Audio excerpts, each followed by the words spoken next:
guys, welcome back to my channel. It has been less than 24 hours since I first heard the Tortured Poets Department, the first album, and I am absolutely, completely, 1000% obsessed with But Daddy, I Love Him. It's been playing in my head on repeat. It literally kept me up all night because I just kept thinking about the song. There are so many layers of meaning to it. Like, I just feel like she's saying a lot about her life and her fame and her choices and kind of who has room to speak into that and who doesn't.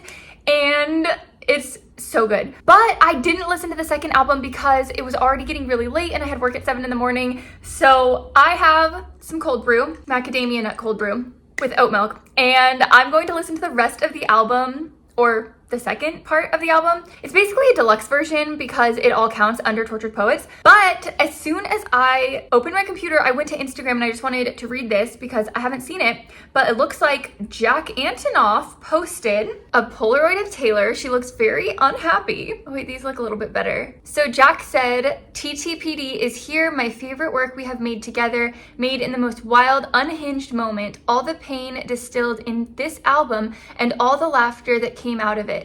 Will hold those days in the studio forever as the most inspiring of my life.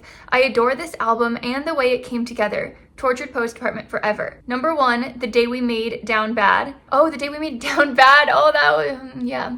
I could see why she was not happy in making that song. But I love that song. It's such a bop. I've been listening to that one too. I actually have only replayed like the album again and gotten halfway through one time. So I have so much more fathoming to do still. I'm so excited. Let's listen to the second part of the Tortured Poets Department. I have been trying so hard to stay off of social media so that I don't experience any leaks.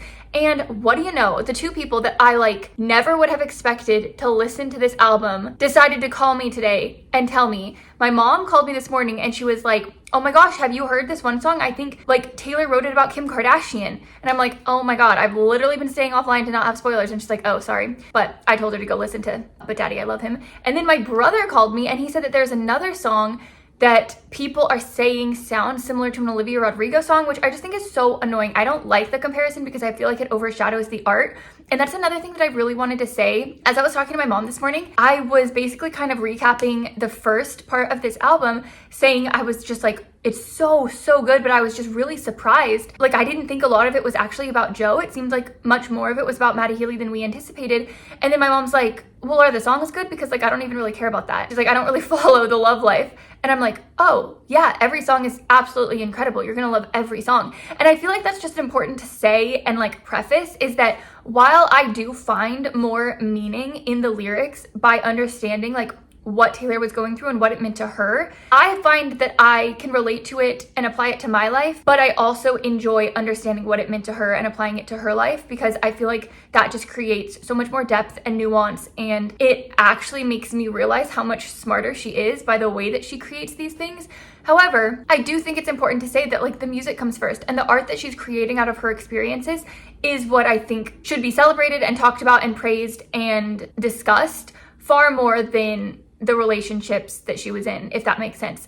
So I just want that to be clear, because I don't ever want her dating life to overshadow the amazing, incredible artist that she is. So hopefully that was clear, but just wanted to mention that. Was there anything else I wanted to mention before I started listening? Oh, I guess I should say, I feel like it takes me a long time to sit with information and then to fully understand it, and then it's like locked into my brain, if that makes sense. So I may listen to the second album and be completely wrong about so many like theories that I had initially thought it was about, and that's why I think after I do the initial reaction, I'll do a breakdown, deep dive into these songs, because that's honestly what I do anyway. So I might as well share it with you guys, because I love watching these types of videos, and I just feel like the more people doing this, the more fun it is. And the Swiftie community is like the most supportive, loving, kind space, and I've never felt more accepted. So it just makes me really happy and excited to start listening and posting and sharing with you guys. So without further ado, let's get started. So the last song I listened to was Clara Bow. So it looks like the next one up is The Black Dog. Also, it seems like all of the variants are songs on the second part of the album. So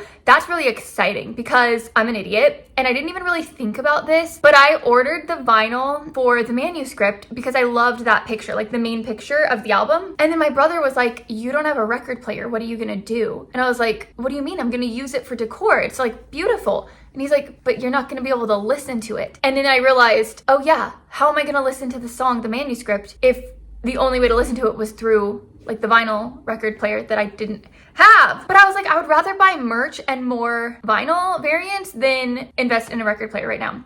So that was my logic. Anyway, I'm just really happy that we have them all. I'm not like super up to date with a lot of the theories going on right now. I know Black Dog, some people mentioned that it was about depression. I think it had some sort of tie to London or England, but I can't be sure. So I'm just gonna give it a listen. Let's go! I am someone who until recent events you shared your secrets with, and your location you forgot to turn it off. And so I watched as you walk into some bar called the Black Dog and pierce new holes in my heart. How you don't miss me in the Black Dog when someone plays the starting line and you jump up, but she's too young to know this song that was intertwined in the magic fabric of our tree. Okay, wait, what? I know someone mentioned that the Black Dog was possibly like a bar in London. The Black Dog, American restaurant in Massachusetts. I don't know what to do. I don't know what to look up. Black Dog lyrics. I like this song. I like it a lot. I am someone who until recent events you shared your secrets with and your location you forgot to turn it off. And so I watch as you walk into some bar called the Black Dog and pierce new holes in my heart. What happened in the Black Dog? You forgot to turn it off and it hits me. I just don't understand how you don't miss me. In the Black Dog, when someone plays the starting line, what's the starting line? I'm assuming it's a song. The starting line? It was in quotes. Oh, it's a band, The Starting Line. In 2008, the band began a hiatus. They began a hiatus in 2008. So yeah, they must be on the older side. When someone plays The Starting Line and you jump up, but she's too young to know this song. Who's she? I know there were rumors about Joe Alwyn's co-star, Allison, but I'm not sure. That was intertwined in the magic fabric of our dreaming, old habits die screaming. Intertwined in the magic fabric of our dreaming. Oh, okay, gotta keep listening. Old habits die screaming.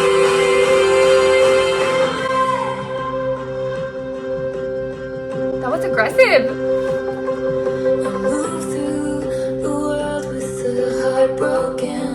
My longings stay unspoken, and I may never open up the way I did for you. And all of those best laid plans, you said I needed a brave man, then proceeded to play him until I believed it too. And it kills me. I just don't understand. Wait, I'm so confused about the timeline of this song and how if they broke, I'm assuming this is about Joe and he doesn't miss her. And although what if it's not? I don't know. Because at first I thought like, oh, maybe Joe thought he could be brave and handle the fame that came with Taylor, but then he realized he couldn't and he ended up just wanting to like hide away and have this private life that wasn't right for her. But then now I'm thinking, if she wrote The Smallest Man Who Ever Lived about Matty Healy, and he's the one that left because he couldn't take the public hate that was very, very loud and aggressive when they like first started dating, it could apply to him too. So curious. In the shower and remember how my rain-soaked body was shaking. Do you hate me? Was it hazing for a cruel fraternity I pledged? And I still mean it. Old habits die screaming. 6 weeks of breathing clean air, I still miss the smoke. Were you making fun of me with some esoteric joke? Now I wanna sell my house and set fire to all my clothes and hire a priest to come and exorcise my demons.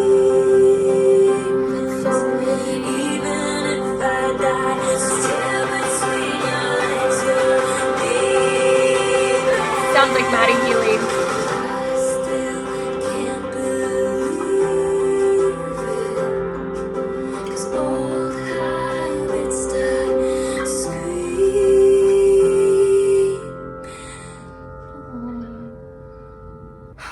apparently Taylor and Maddie Healy have had a very long history of friendship going back, I think, even before her 1989 era. And I know he's friends with Jack Antonoff and that they've worked together, and that she, I think, is said to have worked and collaborated on Midnights with him, but those never made the final cut of the album. And so part of me thinks this also, like, old habits made it seem like it was a longer relationship that could have formed these habits, but it could also have just been a longer friendship that never ended up working because he always ended up leaving or something like that. And like, old habits die screaming, and he's leaving with his tail between his legs. So that's also giving the smallest man who ever lived, because it seems like he left when things got too hard, and he said that he could handle it, but he clearly couldn't. So interesting. This is very sad though. I feel like so many of these songs are just brutally sad. Like, so weird to have this dichotomy, because like, she's at the height of her career, doing the Eras tour, more successful than she's ever been. It seemed like more liked than she's ever been.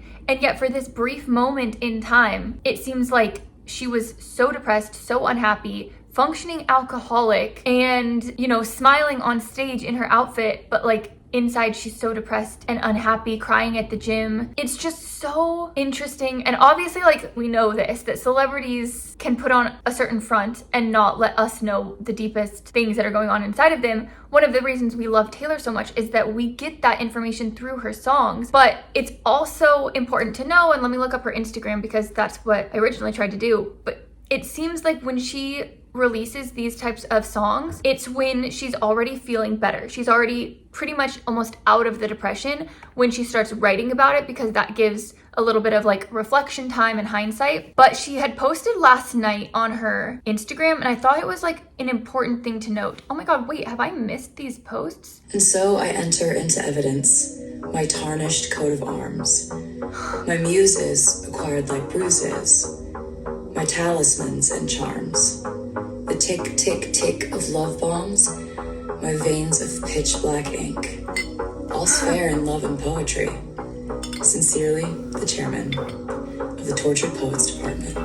The Tortured Poets Department, Phantom Clear Vinyl, only at Target. If you were a ghost, then I could be a phantom. It looked like she was in snow, but she was literally just in paper, like pieces of poetry. I also love the pleated skirt. It's such an iconic look, and I am obsessed with it. She also posted 17 hours ago. When was this? It must have been last night at some point. Oh, these beautiful pictures. She's in like lace. I love the black and white. Oh my gosh, she is so beautiful. She said, which I thought was important to note because I felt like there was a little bit of like sending a subtle message to the fans. The Tortured Poets Department, an anthology of new works that reflect events, opinions, and sentiments from a fleeting and fatalistic moment in time, one that was both sensational and sorrowful in equal measure. This period of the author's life, she's referring to herself in third person, which is so interesting, but also understandable because I feel like that makes it less vulnerable and less personal, you know what I mean? Like, I don't know. So this period of the author's life is now over. The chapter closed and boarded up. There is nothing to avenge, no scores to settle once wounds have healed. This is kind of giving the John Mayer speech that she gave at the Eras tour, where it's like, I don't need you to go to someone's Instagram account and give them hate for something they did, you know, all these years ago. But she's even saying this now, like, this was a fleeting moment that happened and it's gone and it's in the past and it's fine and it's over. So we don't need to go try to avenge something. We don't need to bring up more hate. And upon further reflection, a good number of them, the wounds, turned out to be self-inflicted. This writer is of the firm belief that our tears become holy in the form of ink on a page. Once we have spoken our saddest story, we can be free of it. And then all that's left behind is the tortured poetry. The Tortured Poets Department is out now. That was so beautifully written. If Taylor ever decided to write a book, I might actually die. Like, literally dead, deceased. Her words and the way she puts things into writing is so powerful. It makes you feel so much. She has so much wisdom to give us, and I just love that. And I love that the more life she lives, the more things she learns and the more revelations she can have. And I find it really interesting that she said a lot of these wounds were self-inflicted. Like, what does that mean? Like, when she's angry, she can write insanely well. I mean, she can always write insanely well, but like, her anger writer so aggressively attacks the page, and I love it so much. But I think we forgot for so long that that was like a part of her, because after Reputation, we got Lover. It's just very interesting to me that someone who could be so mad about something and so strong in their opinion can then be like realizing that those wounds were self-inflicted and actually like their fault. Like she's clearly happy with Travis, and so hopefully, I'm assuming, I guess none of us know anything anymore. I don't know, let's keep listening. I'm Gonna Get You Back. Oh, I bet you that's the song that people are saying sounds like Olivia's. I'm gonna get him back. Okay, let's listen to it. Lilac short skirt, the one that fits me like skin. Ooh. Did your research, you know the price going in. And I'll tell you one thing, honey, I can tell when somebody still wants me. Come clean, standing at the bar like something's funny. Probably once you fix your face, I'm going in. Fix your face. Whether I'm gonna be your wife or gonna smash up your bike, I haven't decided yet, but I'm gonna get you back. Whether I'm gonna curse you out or take you back to my house, I'll talk big love, act like I don't care what you did. What did he do? I'm an Aston Martin that you steered straight into the ditch. And I touch your body, flip the script and leave you like a dumb house party. Or I might just love you till the end. Whether I'm gonna flip you off or pull you into the closet, haven't decided yet, but I'm gonna get you back. I hear the whispers in your eye, don't wanna play the game. Swear to my friends I hate you, but I love you just the same. Pick your poison, babe, I'm poison either way. Whether I'm gonna be your wife or gonna smash up your bike, I haven't decided yet, but I'm gonna get I love how the music is pulled back. I'm gonna curse you out or take you back to my house, I haven't decided yet, I'm gonna get you back. I like it. So I feel like that is most definitely probably the song that people were referencing to Olivia's, because it was a similar idea and concept of like getting a guy back, but like, are you getting him back to be with him, or are you getting him back like revenge, like I'm getting you back? I think the difference here, because people were comparing this to the whole like writing credits on the song that Taylor got credit for because of the bridge in Cruel Summer sounding similar to, was it Deja Vu? Anyway, I think the difference with this is that the melodies and the songs themselves don't sound the same, and the lyrics aren't the same at all. Well, I mean, I guess get him back. But I feel like the concept isn't something that someone can copyright. You know what I mean? So it's definitely different, but I do see the comparison. I just maybe don't know enough about the music industry or writing credits or anything like that to like have much of a say. Okay, the next song is the Albatross, and I feel like from what I've heard about this is that an albatross is like a white bird, and they don't go back to land or they can like fly and be at sea for 6 years without going back to the shore, which was interesting. And then also I think they said like you could wear an albatross around your neck because it was like heavy and weighed you down, and that was a sign of something. So I think those are the main theories that I had heard that were in reference to her 6-year relationship and feeling weighed down or feeling like she was lost at sea, or even, I mean, there were many different references of like the ocean between them because it's like New York and London. Those are the ideas swirling around in my head as I approach the song, but we'll see. Wise men once said, wild winds are death to the candle rose by any other name is a scandal. Cautions issued, he stood shooting the messengers. They tried to warn him about her. Cross your thoughtless heart, only liquor anoints you. She's the albatross, she is here to destroy you. Wise men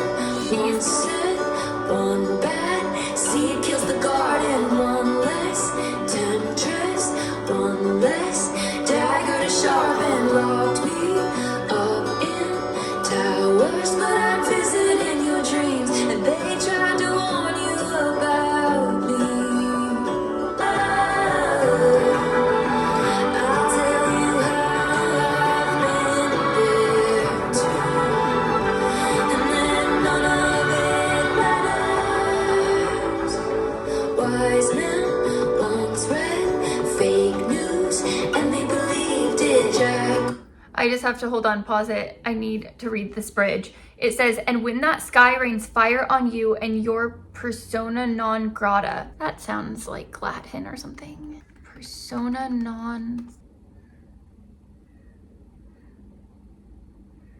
Okay, an unacceptable or unwelcome person. Never in a million years would I be trying to reference someone who was unwelcomed and being like, persona non grata. Whose brain thinks that way? Like, where on earth are you reading to find this language? And when that sky rains fire on you and your persona non grata, I'll tell you how I've been there too, and that none of it matters. Oh. Is she saying that, like, hold on, let me go to the chorus.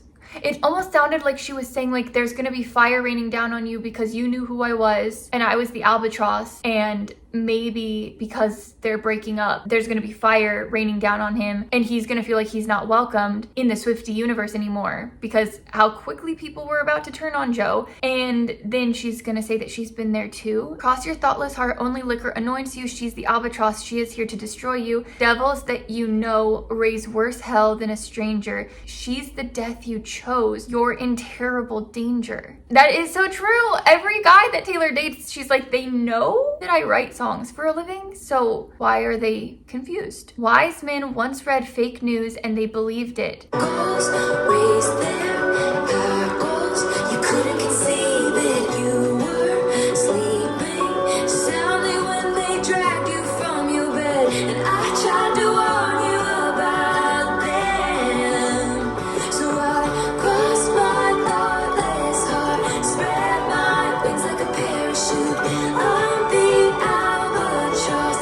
I swept in at the rescue. The devil that you know looks now more like an angel. I'm the life you chose, and all this terrible danger. This terrible danger.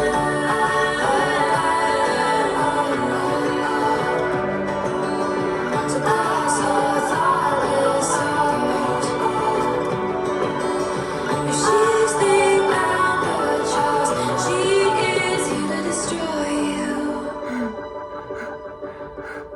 Okay, I was right, I guess, in that I thought Taylor was the she, being the Albatross, but she spread her wings like a parachute. I'm the Albatross. I swept in at the rescue. The devil that you know looks now more like an angel. I'm the life you chose, and all this terrible danger. Who did Taylor sweep in to save? I'm just now really confused who this could be about. Ooh, let's read. The albatross is a large seabird that spends its first 6 years without touching the land due to them being so well adapted to their oceanic existence. In a metaphorical sense, an albatross is usually referred to as something that causes anxiety or guilt, or that burdens and encumbers. Like many tracks on Swift's 11th studio album, the albatross seems to be a metaphorical reference to Swift's 6-year-long relationship with British actor Joe Alwyn. Many fans also believe that Taylor's outfit for the 2024 Grammys, a white dress with long black gloves, was an Easter egg to this song since albatrosses are white birds with black wings. Ooh. Again, how on earth does she know that an albatross is a bird that causes anxiety that doesn't touch land for 6 years and she was in a 6-year relationship? I genuinely don't understand how she figures these things out, but it's genius and I loved that song. And I'm just now wondering what she did to save Joe. How did she step in to save him? How did she rescue him? She's the devil that you know. Was it that she wasn't writing a ton of diss tracks about him? I don't know. This is so interesting. Okay, the next song is Chloe or Sam or Sophia or Marcus. I have no idea what this could be about. Chloe or Sam or Sophia or Marcus. Your hologram stumbled into my apartment, hands in the hair of somebody in darkness, named Chloe or Sam or Sophia or Marcus, and I just watched it happen as the decade would play us for fools, and you saw my bones out with somebody new who seemed like he would have bullied you in school, and you just watched it happen. If you wanna break my cold, cold heart, just say I loved you the way that you were. If you wanna tear my world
was a very sad song that I initially thought was about Joe, and I still think I do, but I didn't know that he was doing drugs. I thought that was just Maddie Healy, so now I'm really confused if he had like a drug problem. Oh God. Okay, I'm reading the verse. It says, your hologram stumbled into my apartment, hands in the hair of somebody in darkness. So what that's giving me is that if it's a hologram, she's imagining it. She's imagining him stumbling into the apartment with some other girl named Chloe or Sam or Sophia or Marcus, maybe even a guy. So I just watched it happen as the decade would play us for fools. That is such good. Is that like what, personification or something? Where it's like the decade is like an active player in their life playing them for fools. Oh, how do you even think to write that way? And you saw my bones out with somebody new? You saw my bones out with somebody new who seemed like he would have bullied you in school. That is definitely giving like, would Maddie Healy have bullied Joe Alwyn? That's sad. And you just watched it happen. If you want to break my cold, cold heart, just say I loved you the way you were. And that's also giving like pathological people pleaser who only wanted you to see her of the good in the world you once believed in me. If you want to tear my world apart, just say you've always wondered. You said some things that I can't unabsorb. You turned me into an idea of sorts. You needed me, but you needed drugs more. And I couldn't watch it happen. I changed into goddesses, villains, and fools, changed plans and lovers and outfits and rules, all to outrun my desertion of you, and I just watched it. Wow, there is so much to unpack. I feel like I need a professional. This is so good. I'm gonna need to sit with this song for a while. I love the lyrics, but there's just like a lot of them that I need to kind of wrap my brain around. That line is gonna cut deep though. You needed me, but you needed drugs more. I feel like that's such a common thing that so many people can relate to, especially if you've been friends or family members who've had drug problems. I haven't. If anyone I know is watching this, I can't relate to that, but I can imagine how devastating it would be and how hard and painful it would be to watch someone choose drugs over people that they love. Okay, I love that song. I love that song so much. Let's move on. How did it end? Question mark. How did it end? That's what everyone's wondering. That's what we all want to know.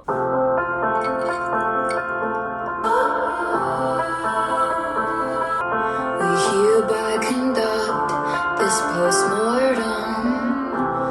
He was a hothouse flower to my outdoorsman. Our maladies were such we could not cure them, and so a touch that was my birthright became foreign. Come one, come all, it's happening again. The empathetic hunger descends. We'll tell no one except all of our friends. We must know. How did it end? We were blind to unforeseen circumstances. We learned the right steps to different dances and fell victim to interlopers' glances. Lost the game of chance, what are the chances? Soon they'll go home to their husbands, smug cause they know they can trust him, then feverishly calling their cousins. Didn't you hear? They called it all off. One gasp, and then how did it end? My beloved ghost and me, sitting in a tree. DYING. It's happening again. It's happening again. The empathetic hunger descends. We'll tell no one except all of our friends, but I still don't know. How did it end? This is giving a lot of tea. I think I need to wrap my brain around it still. But initial thoughts is that Taylor is trying to explain how the relationship ended but she doesn't even know herself. Like, she doesn't even know how to begin to explain to people the ending of a 6-year relationship that didn't work out. And so even like the last lines, it says, but still I don't know, how did it end? I find it interesting though, because it almost seems like she was reenacting like a situation where they ran into someone who like didn't know that it was over, and then they like gasp and they're like, well, how did it end? Like, that's the first question people ask, is like, oh my God. And then she said something about the empathetic hunger descends, which is such a beautiful way of explaining people's curiosity that they kind of disguise through empathy. Like, not saying that they're not empathetic, not saying that everyone wasn't heartbroken when we found out that Taylor and Joe, I almost said died, broke up, because everyone's like, love is dead. Like, what on earth could have happened? Like, they must be heartbroken. And so it's not like people who love them aren't empathetic, but the curiosity is like hunger. Everyone wants to know what was happening.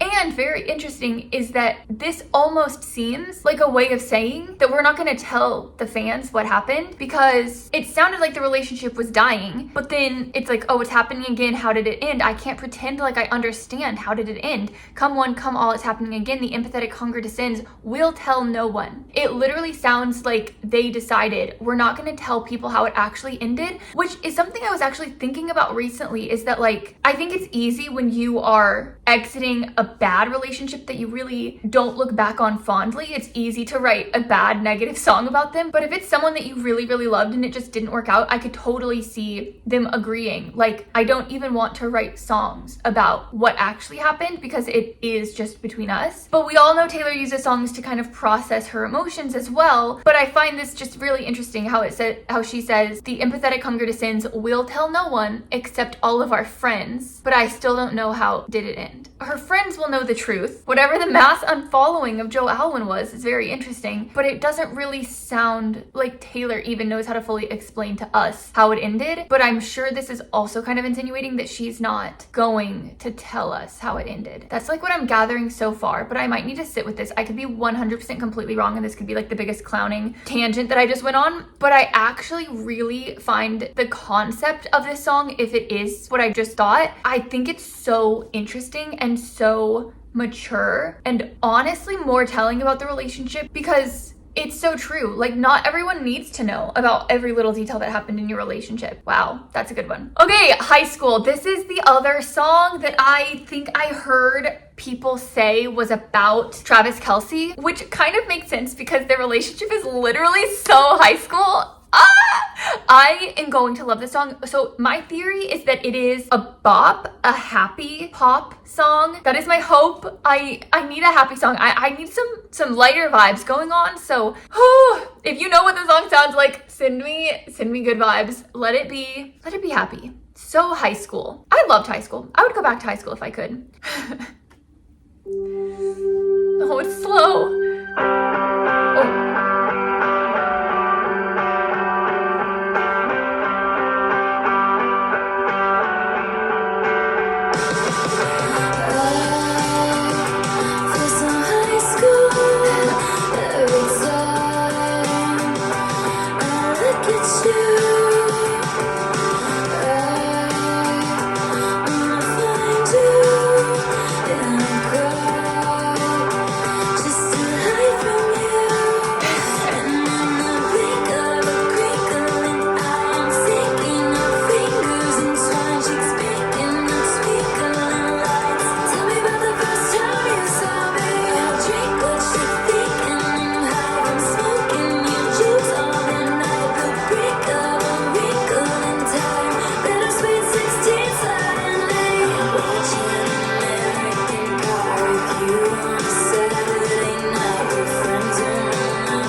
Okay, hold on, I gotta pause it. I need to read these lyrics. I need to know what she just said to me.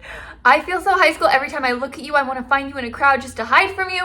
Is that not the truest truth? Oh my God. In a blink of a crinkling eye. That is giving really fast, like in the blink of an eye, but the eyes, there's a crinkle because they're a little bit older, a little bit wiser. In a blink of a crinkle an eye, I'm sinking, our fingers intertwined, cheeks pink in the twinkling lights. Tell me about the first time you saw me. This is giving like Travis Kelce saw Taylor Swift getting famous from afar, you know, like, oh, tell me about the first time you saw me. Or the first time you saw my show. That would be really interesting too. I'll drink what you think and I'm high from smoking your jokes all damn night. Smoking your jokes. Does that mean he's telling jokes and she's like getting the punchline? The brink of a wrinkle in time. A wrinkle in time like the crease by your eye. This is why they shouldn't kill off the main guy. Dream, what? She's at the brink of a wrinkle in time. So she's exiting the wrinkle in time. Does that make sense? Bittersweet 16 suddenly. Why is it bittersweet to be 16 again? Is it just like what she was going through at the time feels bittersweet? Because clearly she was sad about her 6-year relationship ending and sad about her summer fling ending. I'm watching American Pie with you on a Saturday night. Your friends are around, so be quiet. I'm trying to stifle my sighs. Because I feel so high school every time I look at you, but look at you. Ha ha ha ha.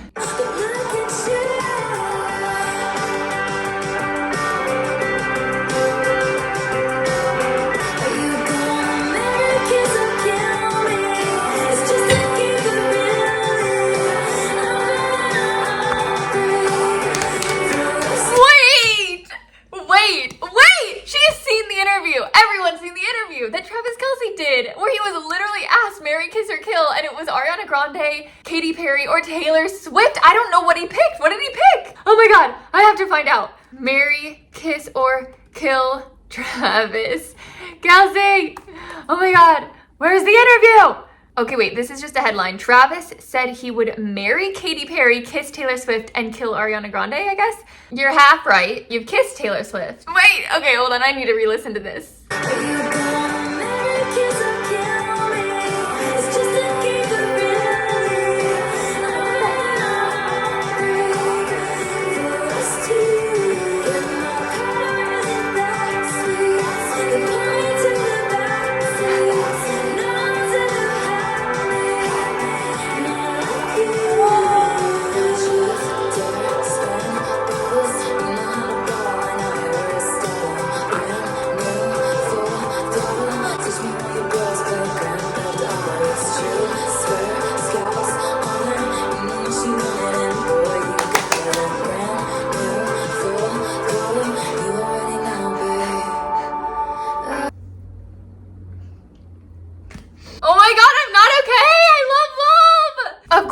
Was the bridge because it's the most iconic thing I've ever heard in my entire life. I'm fine, really, I promise. What?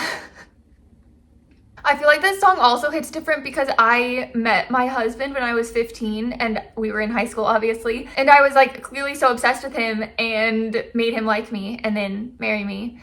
Because I'm a mastermind, but this is just bringing back all of those like high school nostalgic feelings. Oh my gosh. Like anytime I think of high school or love stories or young love, I'm obviously brought back to my relationship because it literally was a high school relationship. And so I'm just like reminded of those like early stages of that time. And it's so nostalgic and I obviously miss it because high school was like so fun, but it's just really cute to see Taylor in a type of relationship that like reminds me of what I had in high school. I mean, it's not even remotely the same. I don't know what I'm saying at all. Don't listen to me. Truth, dare, spin the bottle. You know how to ball. I know Aristotle. I love that. I love that line so much. I know Aristotle. Like, okay. You know how to ball. I know Aristotle. What the perfect, how do you encapsulate your artistic songwriting and philosophy and poetic nature in one word?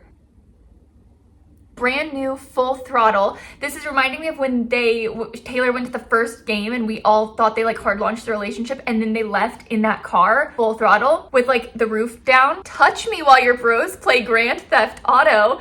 It's true, swear, Scout's honor. You knew what you wanted and boy, you got her. That is my favorite line. It's so true because he literally like put it out on his podcast that he tried to give her his number on a friendship bracelet. He knew what he wanted. He went after it and he got her, which is just so beautiful. What is wrong with me? Okay, let me keep playing this song now that the bridge has fully and completely destroyed me.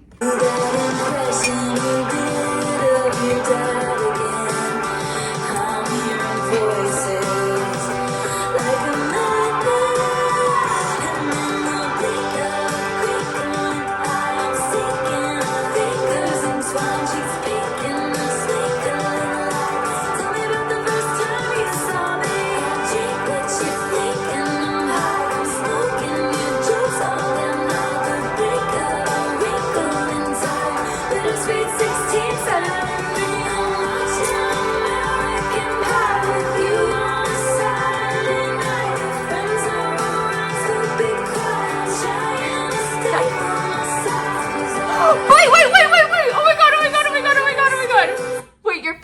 around, so be quiet. Wait, what was she just insinuating there? Did I miss that the first time? I'm so bad on picking up like sexual innuendos. Like it's actually a flaw of mine that I never think people are talking about that when they clearly are. So what did I just miss? I'm watching American Pie with you on a Saturday night. Your friends are around, so be quiet.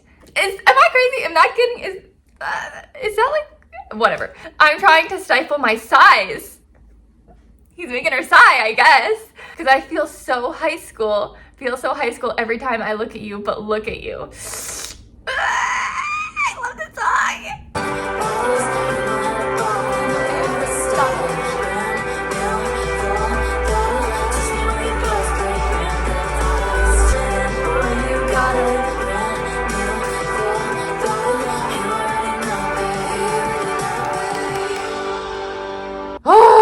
I'm a sucker for like happy relationships and like cute love stories. Although I hate classic romantic comedies that are predictable, but like Taylor Swift and the guy on the football team is like the most predictable thing that she imagined when she was 15 years old, and now she has it and it's beautiful and it's perfect and it's like the American dream and it's so high school, and I did not imagine this song was going to make me literally collapse, but it has. I don't even know why! I think it was so funny that I was like, I need a happy song, and then we basically got a happy song, but like it was still so emotionally good. I don't know how to explain it. Okay, we need to move on. The next track is I Hate It Here. Okay, this cold brew's not doing anything for me. Quick, tell me something awful, like you are a poet, trapped inside the body of a finance guy.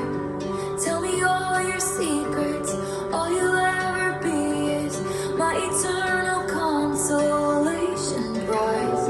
Even good luck, now that I know what's what. I hate it here, so I will go to secret gardens in my mind. People need a key to get to, the only one is mine. I read about it in a book when I was a precocious child. The mid-sized city hopes and small town fears. I'm there most of the year cause I hate it here. So I just looked up the lyrics on Genius because I was trying to understand a little bit more about the context of the song. And it says the song captures the complexities of yearning for something more, whether it's a different time, place, or state of mind. It speaks to the human experience of seeking refuge and understanding within oneself when the external world feels overwhelming or unsatisfying. That is so relatable. Quick, tell me something awful, like you are a poet trapped inside the body of a finance guy. Tell me, actually that is like the truest pain of being like a creative person working a job that is like not creative in the slightest. It's like you're dwindling away your like art and creativity and like things that you could be creating because you're working in finance. I feel like people who want to be like artists or writers or creatives will understand the pain of just that one line. Tell me all your secrets, all you'll ever be is my eternal consolation prize. A prize given to a competitor who narrowly fails to win or who finishes last. That's what I thought. I just didn't have the proper definition to give you guys. She didn't win, she failed, and this is the consolation prize. You see, I was a debutante in another life, but now I seem to be scared to go outside. Oh, this is giving like her running away with Joe. She said nobody physically saw her for a year. If comfort is a construct, I don't believe in good luck, now that I know what's what. I hate it here, so I will go to secret gardens in my mind. People need a key to get to, the only one is mine. I read about it in a book when I was a precocious child. No mid-sized city hopes and small town fears. But now she's in this secret garden in her mind most of the year because she hates where she is. I think that's what I'm getting. Let me look up precocious. I just want a better definition. Swear, Taylor, if you made a dictionary. I mean, this is a common word, but exceptionally early in development or occurrence, precocious puberty, exhibiting mature qualities. Interesting. I'd say the 1830s, but without all the races and getting married off for the highest bid. Everyone would look down, cause it wasn't fun now. Seems like it was never even fun back then. Nostalgia is a mind trick. If I'd been there, I'd hate it. It was freezing in the palace. I hate it here, so I will go to lunar valleys in my mind when they found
a lot. I'm gonna need to do some like thinking and dwelling and sitting with it, but like just nostalgia is such a thing that I like to grapple with. The next song is Thank You Aimee with the K, I, and M capitalized so everyone thinks and knows it's about Kim Kardashian. I heard this one was a good one.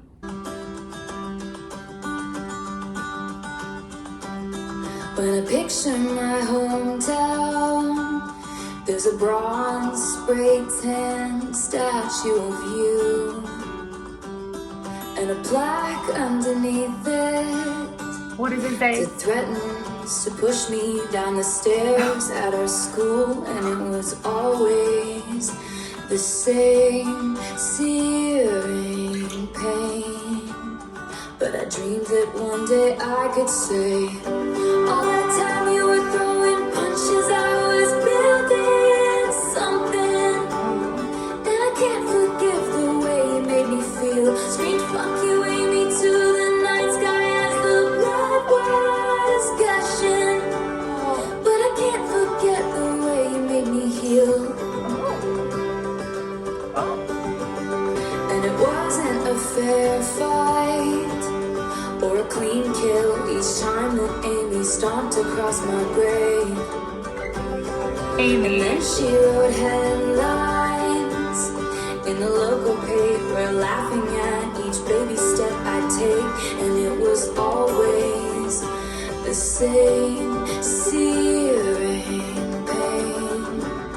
But I prayed that one day I could say, all that time you were throwing punches, I was building something. Everyone knows that my mother is a saintly woman, but she used to say she wished that she were dead. I pushed each boulder up the hill. Your words are still just ringing in my head, ringing in my head. I wrote 1,000 songs that you find uncool. I built a legacy that you can't undo. But when I count the stars, there's a moment of truth that there wouldn't be this if there hadn't been you. Whoa. Wow. That's giving like everything happens for a reason, and you were a And reason. maybe you've reframed it, and in your mind you never beat my spirit black and blue. I don't think you've changed much, and so I changed your name and any real defining clues. And one day your kid comes home singing a song that only us two is gonna know is about you. Ah! All that time you were throwing punches, it was all or nothing. And I tell it looks so small from way up here. Screamed thank you, Aimee, to the night sky and the stars are stunning. 'Cause I can't forget the way you made me feel. Everyone knows that my mother is a saintly woman, but she used to say she wished that she were dead. So I pushed each boulder up that hill. Your words were still Love it. just ringing in my head, ringing in my head. Thank you, Aimee. Thank you, Aimee. Oh, wow. Thank you, Aimee. Oh, that's such a good name for KIM. This is literally so funny because I think it was in my last video, one of the 2 videos I have posted so far, where I said that I was curious if Taylor believed that everything happened for a reason, or if she thought that things just happened and that it was up to her to make sense of it all and to like turn something bad into something good, and that I didn't want her to like discredit her own hard work and like building herself back up from the ground. And it's like this song encapsulates both. It's so good and so perfectly spot on, where it's like it's recognizing that I wouldn't have these certain scars that literally caused me to build an empire if you hadn't done what you did. But now your kid sings my songs and you know that they're gonna be about you, and I wonder if it bothers her. So good. Okay, the next song is I Look in People's Windows. This reminds me, just the title so far, it reminds me of this joke that I heard at a comedy club in New York. And this guy was so funny. He was like, everyone talks about people watching like it's such a normal activity. He's like, yeah, sometimes I people watch, sometimes I people follow, sometimes I people kill. And it was just like exposing how creepy it sounds to say that you're people watching. Just kind of reminded me of I look in people's windows, but I'm sure that has nothing to do with this song. Just wanted to point that out. Oh, I like the guitar. I had died the tiniest death. I spied the catch in your breath. Ow, ow, ow, ow, ow, ow. Northbound, I got carried away as you boarded your train. South, south, south, south, south, south. A feather taken by the wind, blowing. I'm afflicted by the night. So I look in people's windows, chance fixed by rose golden glows. They have their friends over to drink nice wine. I look in people's windows in case you're at their table. What if your eyes looked up and met mine one more time? I tried searching faces on streets. What are the chances you'd be downtown? Does it feel alright to not know me? I'm addicted to the F only. So I look in people's windows like I'm some deranged weirdo. I attend Christmas parties from outside one more time. I feel like I need to sit with it a bit longer, but it kind of just sounds like she's still grappling with the loss of this relationship and this person, and she's kind of looking for them and wondering what if they looked at her too, you know? The next song is called The Prophecy.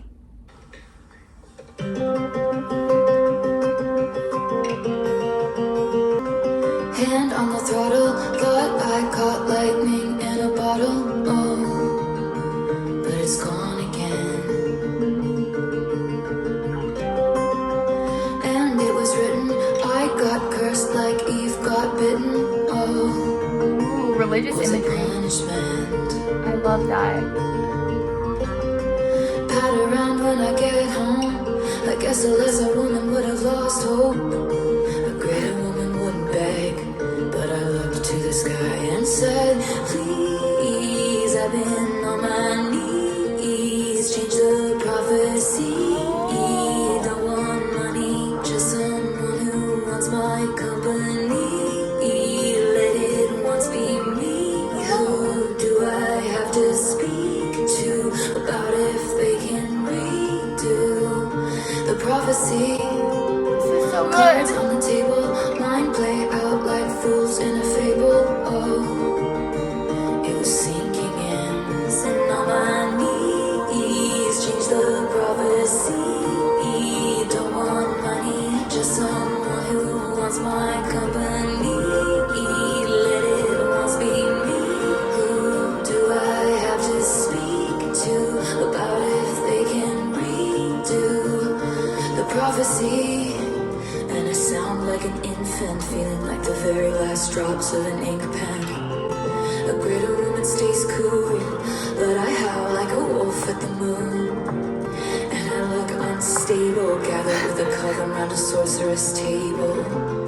A greater woman has faith, but even statues crumble if they're made to wait. I'm so afraid I sealed my fate, no sign of soulmates.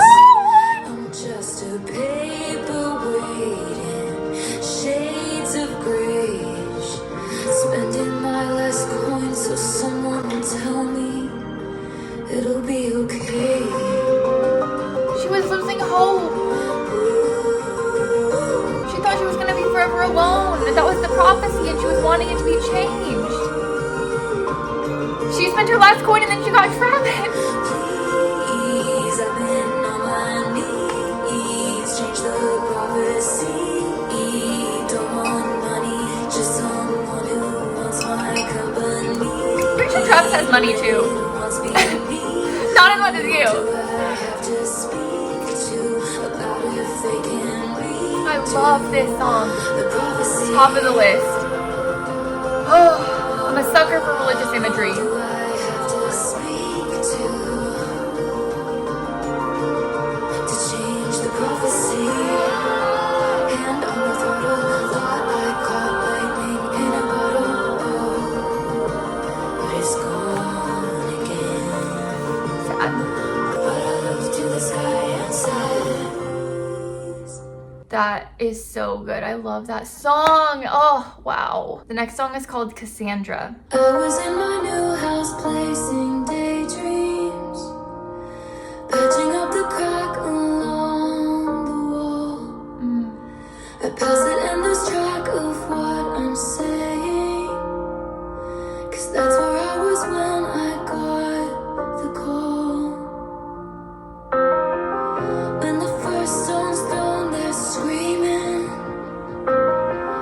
In the streets there's a raging riot. What's the call? When it's burn the bitch, they're shrieking. When the truth comes out, it's quiet. So they killed Cassandra first, 'cause she feared the worst and tried to tell it down. So they filled my cell with snakes, I regret to say. Do you believe me now? They say what doesn't kill you makes you aware. What happens if it becomes who you are? So they killed Cassandra first, 'cause she feared the worst and tried to tell it down. Is Taylor Cassandra? So they set my life in flames, I regret to say. Do you believe me now? Wow. They knew the whole time that I was onto something. The family, the pure greed, the Christian chorus line. Kanye? Said nothing, blood's thick, but nothing like a payroll. But they never spared a prayer for my soul. You can mark my words that I said it first. In a morning warning, no one heard. Oh. I'm reading the lyrics. I patched up the crack along the wall. I pass it and lose track of what I'm saying, 'cause that's where I was when I lost it all. Oh, that's the call that she So got. they killed Cassandra first, 'cause she feared the worst and tried to tell it down. So they filled my cell with snakes, I regret to say. Do you believe me now? I believed you then, Taylor. I was onto something. When it's burning, bitch, they're shrieking. When the truth comes out, it's quiet. Wow. Yeah, no one roasted Kim. Quiet. Oh my gosh, wait, there's so much information in this song. Okay, one of the first lines that I want to touch on is where it said, what doesn't kill you, usually the quote is like, what doesn't kill you makes you stronger. What doesn't kill you makes you aware. What happens if it becomes who you are? I feel like Taylor is basically saying that like what almost killed her has become her entire personality, her whole identity. She can't let it go. She thinks about them in her sleep. Like it's just like overwhelming anger about what the Kardashians and Kanye did to her. And it kind of seems like she's just using the name Cassandra as like the reference for like they're burning all the witches even if you aren't one. And then the blood's thick but nothing like a payroll, that reminds me of the Kardashians because everybody knows like that family, the blood is thick, like they are family through and through. No matter what happens, like they're going to support each other because they're related. And that's like the one thing everyone tends to say about them is that like that family is there for each other, but nothing like a payroll. So is she like calling out the people that work for them who like maybe saw the video and knew the truth also? I don't know. Imagery of snakes, burning witches, like this is so good. But it also reminds me that like literally when the tape was released, like the full length tape of her conversation with Kanye, and everyone was like, Taylor's so vindicated and validated, like she was telling the truth the whole time. Where was Kim Kardashian's "it's over" party hashtag on Twitter? Like, why wasn't she canceled? It's like what Taylor said, it's so quiet when the truth comes out, but when they're yelling burn the bitch, everyone is shrieking. The double standard, it's so interesting. And I didn't actually really sit with that for very long. But if I was Taylor, I mean, I don't want to project that she wants to like ruin people's careers and lives because that happened to her. I'm just saying, Kama's a bitch. There's a really good explanation about all of what this song means on Genius as well. Let's go to the next song. The next song is called Peter. I'm kind of curious if this has to do with Peter Pan, Peter losing Wendy, that type of thing. I know a lot of people have been kind of speculating about that. Oh, the piano. Forgive me, Peter, my lost fearless leader, in closets like cedar, preserved from when we were just kids. Is it something I did? The goddess of timing once found us beguiling. She said she was trying, Peter, was she lying? My ribs get the feeling she did. And I didn't wanna calm down. I thought it was just goodbye for now. You said you were gonna grow up and you were gonna come find me. Said you were gonna grow up and you were gonna come find me. Said you were gonna grow up and you were gonna come find me. Words from the mouths of babes, promises, oceans deep, but never to keep. Interesting. Like they were on a break? Never to keep. I've heard great things, Peter, but life was always easier on you than it was on me. And sometimes it gets me when crossing your jet stream. We both did the best we could do underneath the same moon. High like a jet stream, loves me like I'm brand new? Different galaxies.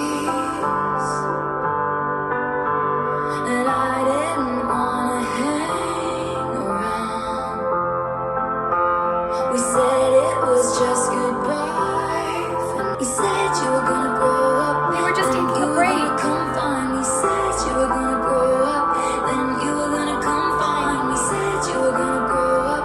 Then you were gonna come find me. Words from the mouths of babes, promises, oceans deep, Ocean blue eyes. but never to keep. What happened? Never to keep. My empathetic hunger.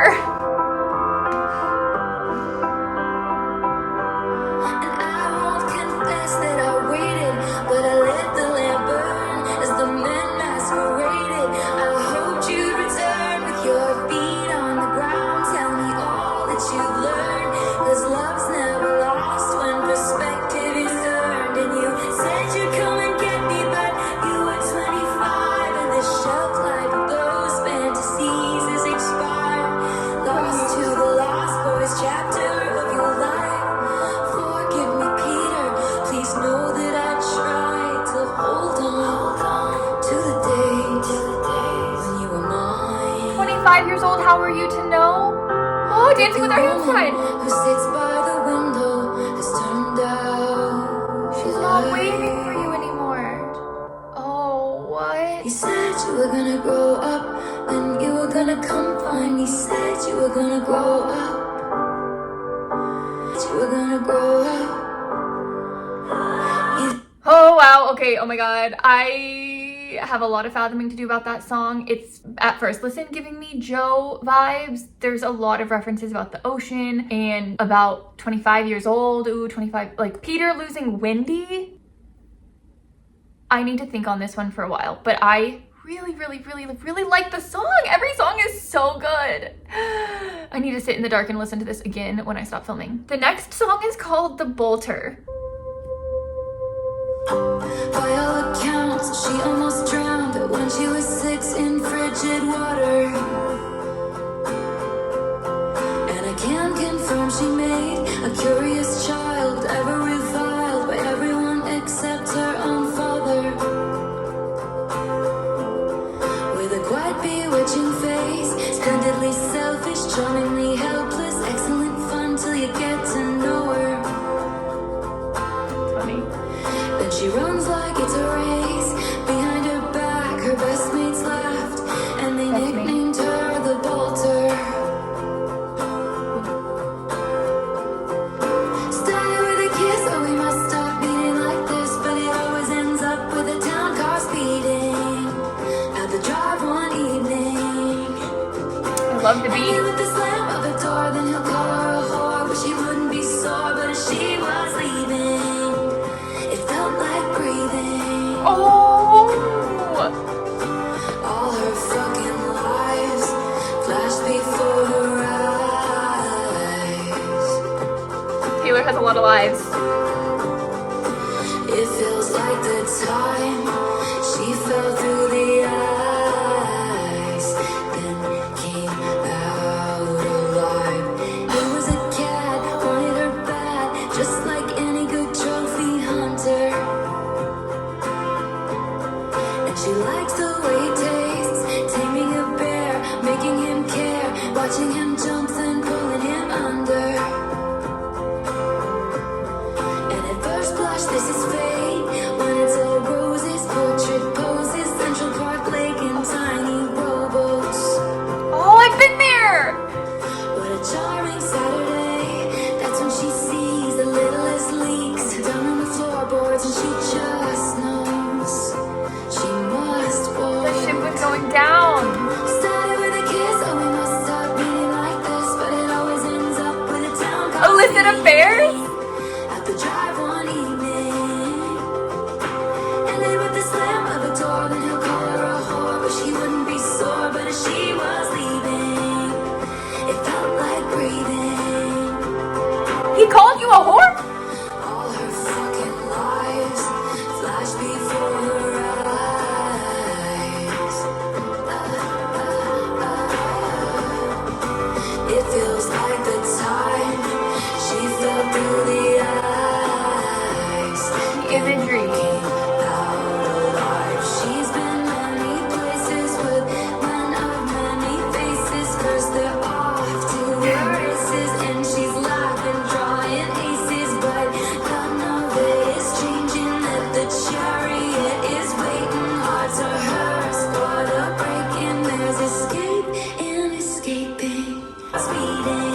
I love this. Drive one evening, it felt like freedom.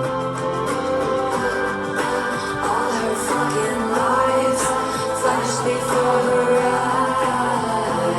eyes.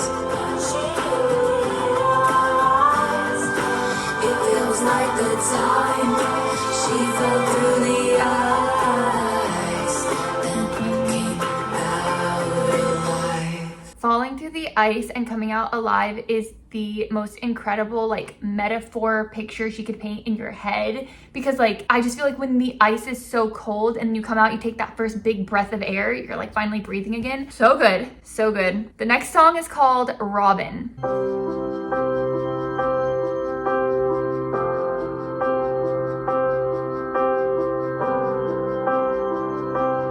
Long may you reign, you're an animal, you are bloodthirsty. Out window panes talking, utter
I'm looking at Genius for the About section. It does say this song bio is unreviewed, but it says, in Robin, Taylor Swift paints a vivid portrait of a child's world filled with imagination and innocence. She marvels at the carefree spirit of youth, singing Long May You Reign, You're an Animal, You're Bloodthirsty, capturing the untamed energy and boundless curiosity of childhood. Swift reflects on the simplicity of childhood pleasures like playing on swing sets and chasing dragonflies, while also hinting at the need for protection. You have no room in your dreams for regrets. You have no idea.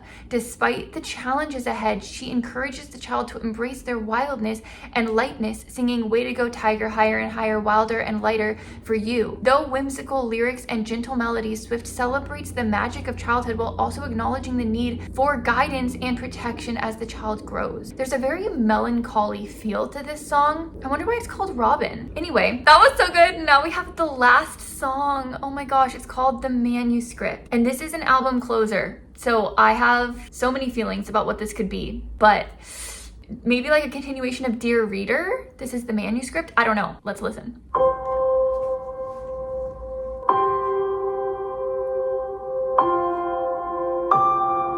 Now and then she rereads the manuscript of the entire torrid affair. They compared their licenses. He said, I'm not a donor, but I give you my heart if you needed it. She rolled her eyes and said, you're a professional. He said, no, just a good Samaritan. He said that if the sex was half as good as the conversation was, soon they'd be pushing strollers, but soon it was over. What? What? So much third person. I must look this At up. the age of him, she wished she was 30 and made coffee every morning in a French press. Afterwards, she only ate kids' cereal and couldn't sleep unless it was in her mother's bed. Then she dated boys who were her own age, with dartboards on the backs of their doors. She thought about how he said, since she was so wise beyond her years, everything had been above board. She wasn't sure. Wait, oh my god, I'm just fathoming this. In verse 2, it says, in the age of him, she wished she was 30. So she must have been dating, oh, was this like a John Mayer thing? She was 19 and she wished she was 30 because he was like 32. And then she dated Jake Gyllenhaal, who's 29, and she was like 20. In the age of him, she wished she was 30 and made coffee every morning in a French press. That's giving Jake Gyllenhaal, doesn't it? It kind of seemed that way. I don't know, maybe I'm just projecting. He seems like he would use a French press. Afterwards, she only ate kids' cereal. She was a child. If she was a child, would it matter if you could wash your hands? And couldn't sleep unless it was in her mother's bed. She was, oh wow. This is so interesting. Taylor is like literally talking about herself, I'm assuming, but like in third person. And that is actually really interesting because in all of her Instagram bios, she's also using third person, talking about like, you know, the chairman of the Tortured Poets Department, and like not referring to the author as herself, but as the author. Almost like removing herself from the people she's writing about, even if it is about her own life. That is so interesting. Then she dated boys her own age with dartboards on the backs of their doors. Is that Harry Styles? Harry Styles was younger than her, actually. She thought about how he said, since she was so wise beyond her years, everything had been above board. She wasn't sure. What? Wasn't sure. Ah! And the years passed like scenes of a show. The professor said to write what you know. Looking backwards might be the only way to move forward. So good, so true.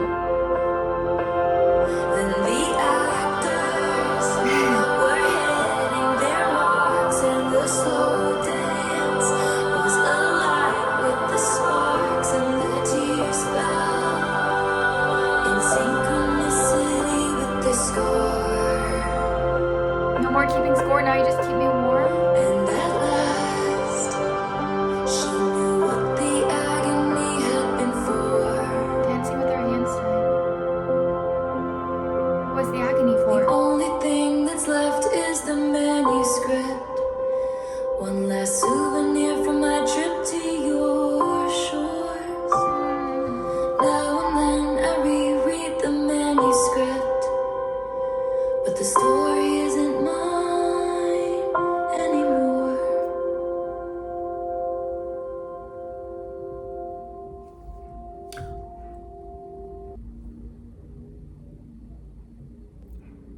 That ending makes so much sense as an album closer because we have Reputation, we have Lover, Folklore Evermore, like so many of her songs that have created her manuscript. The stories aren't hers anymore. Like she literally put Lover in like the delusional playlist, didn't she? Like it's making so much sense. The stories aren't hers anymore. They're for us. They're ours. They're what we relate to, what we take from it. Like she wrote it down to learn and grow. And now she's done that and we're moving on. And the stories are ours and they're in the past, which is literally like exactly what her Instagram caption was. Like she explained the manuscript so perfectly. And it makes so much sense because her art will live on even if like those personal experiences have changed or adapted or she's like rethought them in her head. But it's so true that writing about things that you go through is so healing and it can change the way that you think about things and it can change the decisions you make in the future. Oh my gosh, this is so good. I don't even know what to do with myself. There is so much information for me to like put in my tiny little peanut brain. This was so fun and I have so many songs to now re-listen to. I cannot believe she gave us a double album. I cannot believe I have all these songs forever that are mine now because the manuscript is ours.